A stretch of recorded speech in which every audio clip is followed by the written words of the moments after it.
plates here? I guess they're here. These are two plates that I made a while back, and they seem to be holding with regards to warping and twisting and turning. This is a piece of cherry that has some discoloration in here, which I thought added to the piece. And then the rim has been textured with that texturing tool held between two feature lines. I would have liked these plates to be larger, but that was the cutoff that was given me. So like Bob Brady always says, you deal with what the wood's going to give you. And this is a plate that is the wood, not the workmanship, but the wood is kind of unique. It's this knurly or curly cherry, or maybe like Don said, maybe some burl, traces of burl in here. This was a cut-off piece from a friend of mine that was doing a cabinet with this stuff, and I wish I could have got a larger piece because the wood is kind of neat. What wood is that? Pardon? What wood is it? Cherry also? This is cherry. Okay. Cherry and maple, yeah. Cherry and maple. Okay. And the finish is, once again, a fast type finish, sealed off with shellac, very thin to seal up everything, and then sand it with 320 maybe, and some steel wool to finalize that shellac sanding, and then sprayed with the lacquer deft, which I understand is not available anymore due to the admissions again, but I don't know. But that lacquer really works out real well. It's fast. It's only not available in gallon cans. It's available in smaller quantities. It is? Oh, okay. But what about the spray? That may be the trick. Maybe in the aerosol is... I purchased... you can get it in quarts? Yeah. Quarts, yeah. Okay. I try to buy it in gallons. Where did you get it? A-Buffs. A-Buffs? Oh, okay. Because I live in Huntington, and the A-Buff person said that they don't have it anymore. 3-gallon cans. Oh, okay. All right. That's good to know. But that's still a nice finish. The lamp? It's obviously a lamp. A piece of walnut that was cut in the winter time, so I was able to hope that the bark will stay attached, and so far it has. A couple of check marks where I just filled them in with the little inlay. That's it. I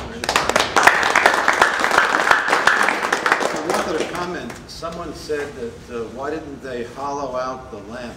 And I said with a lamp, it's going to have a shade and a bulb. And if you hollowed out a lamp, it would probably be kicked over, fall over, flop over. So some things should have some heft to them. It depends upon what you're doing. Like a candlestick. Like a candlestick. If you make a very light candlestick with a candle in it, you're an idiot.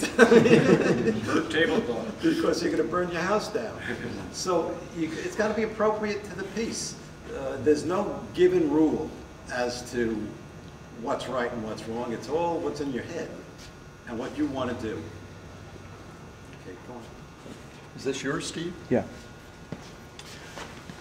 I've been trying to find some nice walnut for a long time, and Hal Usher invited me over to his house, and boy, what a dream shop he has out in Mount Sinai overlooking the Sound, and a tremendous stash of wood. Being an arborist, he has everything you can imagine. So, like I said, I've been looking for walnut for a long time because I wanted to try and get a nice natural edge bowl with the contrast between the hardwood and the sapwood. And I didn't finish this because it's really just a test piece, and I was very frustrated not being able to keep the sapwood white. So I brought it in to show Don, and Don recommended that I do, what'd you say, 15% solution of sodium? No, either 5 or 10. Oh, 5 or 10. Of sodium sulfite, not sulfate. Because the sulfite is an antioxidant, and that darkening is an oxidation reaction. Right. So you have to put it on as soon as you turn it. Right. Now, how would you neutralize that once you put it on? You don't have to, apparently. And then you can just put the finish right over it? So far, that's worked for me. What kind of finish did you put on top of it? I have put salad bowl finish, so the polymerizing. Does it have any effect on the darker wood? Yeah, good question. It doesn't. It just stops the oxidation. Right. Where do you pick something like that up?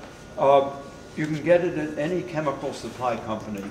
I have a place in San Diego where you can buy half a kilogram of it. I don't have the website with me, but if you send me an email and ask, I can give it to you.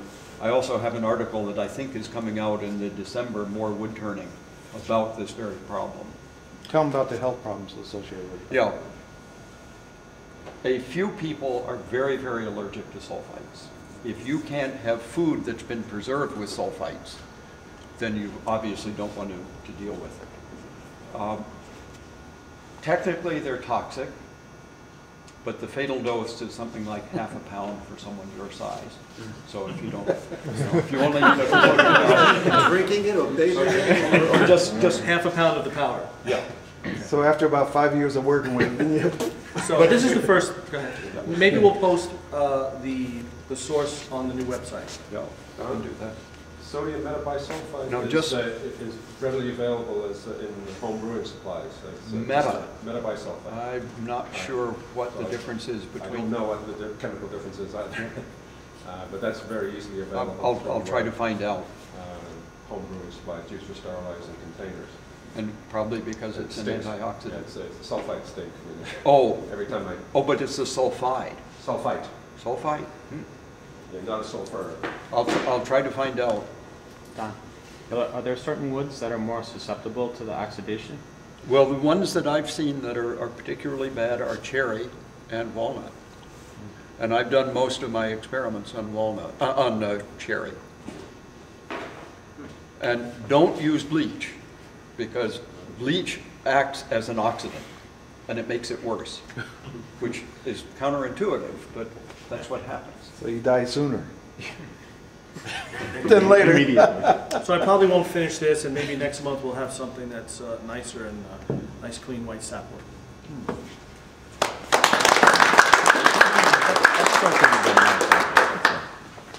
These? That's me. Okay.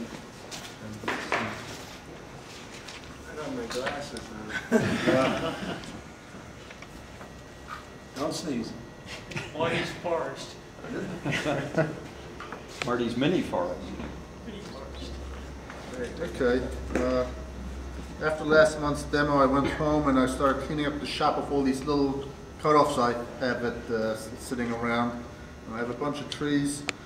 The only thing I want to say is that if you work with a branch, it's a good way to do a little bit of off-center work, that you hold it, turn the first section, loosen the jaws, pull it out a little bit, turn it, and when you tighten it up, it's going to be off-centered, and then you can work on the next and keep on going. And there's one or two here that are done like that.